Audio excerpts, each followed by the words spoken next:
तर संपूर्ण राज्यभरामध्ये दहीहंडीचा उत्साह कसा आहे त्या संदर्भातल्या काही टॉप 9 बातम्या बघूयात।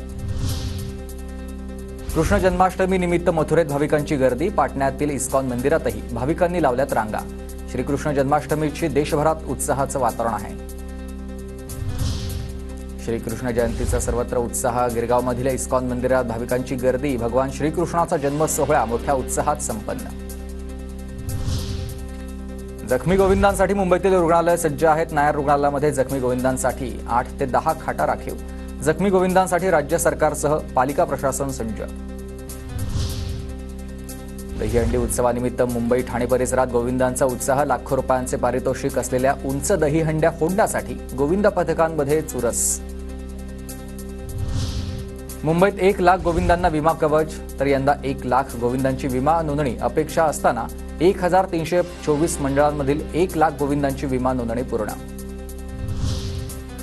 कोकणात देखील कृष्ण जन्माष्टमीचा उत्साह साजरा झालेला आहे। रत्नागिरीमधील ग्रामीण भागात कृष्णाच्या मूर्तीची विधिवत पूजा। पंढरपूरमध्ये मुरलीधर मंदिरामध्ये कृष्ण जन्माष्टमीचा उत्साह, श्रीकृष्णाच्या प्रतिकात्मक मूर्तीचं विधिवत पूजन करून जन्माष्टमी साजरी।